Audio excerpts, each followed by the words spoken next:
Well, I know that you love Dallas Willard. Heck yes. I mean, I love Dallas Willard, and because you stole his line or many lines. Many lines. Yeah, as you should. And Dallas, of course, is incredible, but he's really served the church greatly in opening up the eyes of so much of the Western church, Western Protestant church, evangelical church, to this long history of spiritual formation. So give me a little bit of a frame as far as you understand it. Like, who are the folks along the way that have had a huge impact in you? Like ancient people that you had never heard of until you started reading about them. And how did you kind of discover them? And how do you see the history of the church as really a story of formation?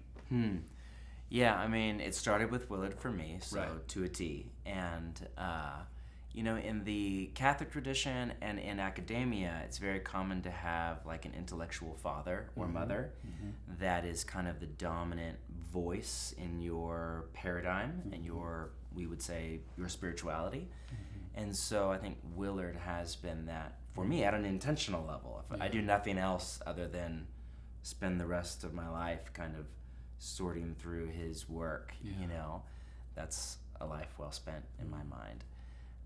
But through Willard, I was introduced to a few different streams. So, one was just the kind of more social science stream, because one way to frame spiritual formation is as kind of the blending of the evangelical discipleship model with the best learnings of Christian psychology. Yep. And so that's one frame. And so through him, I was introduced to a lot of social science disciplines that I know just enough about to be dangerous, Right. but I think informed. I'm an integrated discipleship model person, so in my mind, Jesus and the writers of the New Testament set the telos, the vision of life in the kingdom of God. But how we get from here to there through the kind of pathway of apprenticeship to Jesus, I'm very happy to bring in biblical truth with trauma-informed therapy and EMDR and cold plunges. I mean, I don't care. I want to become a person of love. Yeah.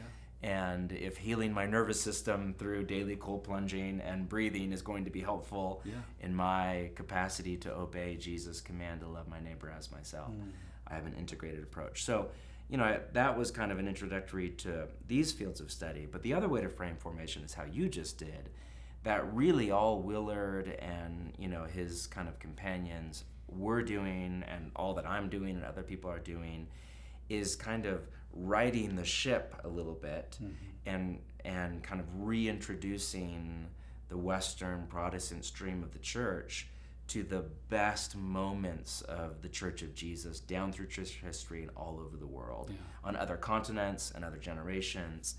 And there are, individual people that have been down through church history that have played a role in my development, like St. Augustine. Some of his work I strongly dislike, and some of it is like essential to my view. St. Ignatius, the Carmelite tradition in particular, so St. John of the Cross and St. Teresa, and really the Spanish mystics. That whole tradition is amazing. The Desert Fathers and Mothers, through the Desert Fathers and Mothers, the Eastern Orthodox tradition, so the Philokalia, I've been, which is going to take me a decade to read, but I'm, on volume 2 of 5, and I think they're each 1,000 pages or something. But I mean, just unbelievable. And Evagrius of Pontus. I mean, so there are people in there that have, like Evagrius, that have deeply imprinted on my view of formation and really of prayer. His work on prayer is stunning. But then there's also just these kind of like streams. There's the Ignatian stream, the Spanish mystic stream, the Eastern Orthodox stream, particularly the Desert Fathers and Mothers. There's just some of the monastic streams that have there's the intentional community stream, even last couple hundred years in a bunch of the West, that have I think all they've done is they've held on to some precious component of a life of serious discipleship to Jesus.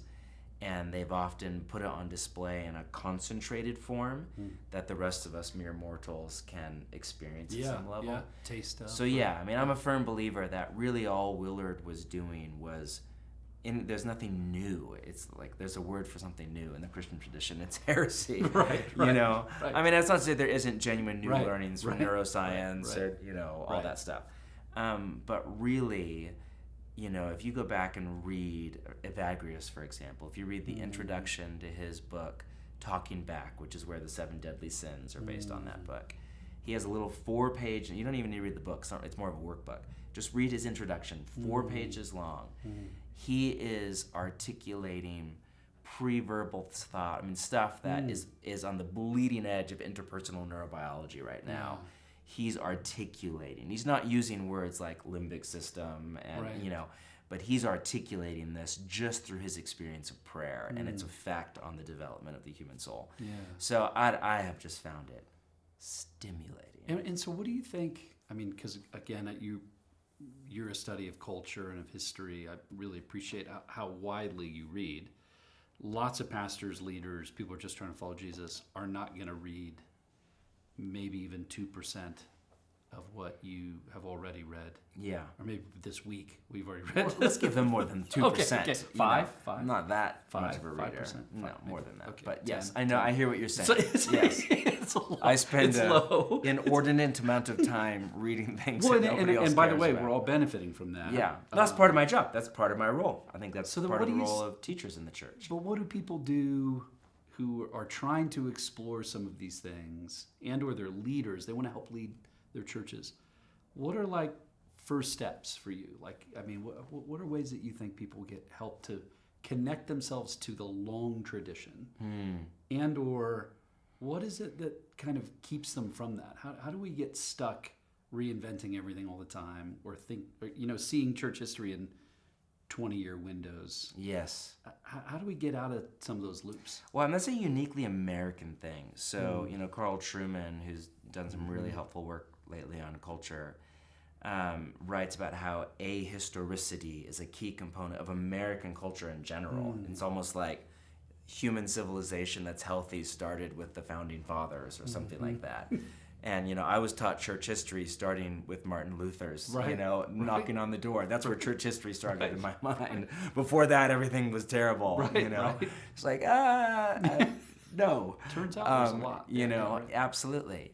And often Catholics are taught church history from 1000, from the Great Schism, and they're not actually taught the original, you know, history. So, you know, there's some of that across the board, but there is an ahistoricity that is very American. You really, I even feel it when I go to the East Coast of America, because the East Coast of America has just more. I'm from California. I mean, like, if you see a building that is 150 years old, it is a museum and monument, and it's normally like a one-room shack that was like a ranchero or something, you know. But it's like we put a park around it. It's like, wow. In England, it's like the manhole cover is 900 years old. Exactly. You know, totally. So.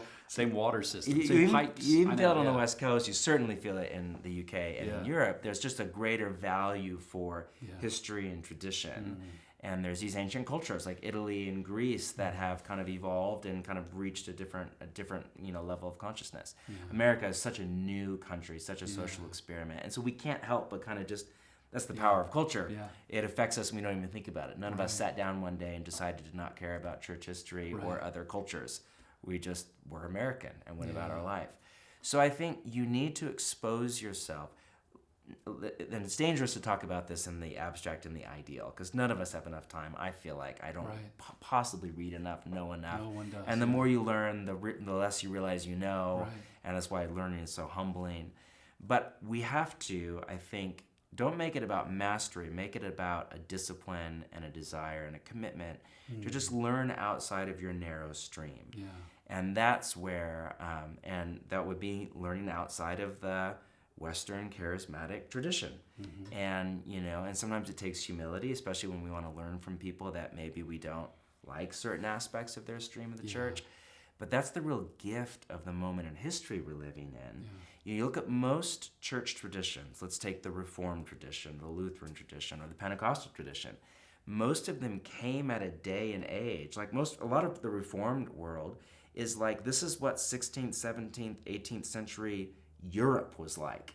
And so that's the Lutheranism comes out of German culture. And you didn't have access in the way that we have access So through the internet and through airports, we can experience, ancient or contemporary, the best of the Church of Jesus. And that's actually one of the best things about the digital age and globalism. Yes. I can be reading a secular neuroscientist from Stanford, in the afternoon, after reading Evagrius from Syria in the morning, after hanging out with Jay, to have a conversation about we can learn from each other. And I just find it it gets us out of our arrogance, it gets us out of our ignorance, it gets us out of our surefire, formulaic kind of way of thinking once we realize the complexity of depth, and it's how we grow. So if you're a reader, you can do it to read books. If you're not much of a reader, we should all discipline ourselves to read a bit, but go travel, go meet with other people, go visit other communities, sit and have coffee with people, go serve, get outside of your socioeconomic bracket, your ethnic stream, your denominational stream. Go spend time with other people. You're experiential, go do stuff with your body. So learn the way you learn. You don't have to sit in your office early every morning and read like I do. But reading can be a kind of shortcut to learning some of the best of other traditions and other cultures and other moments in the church.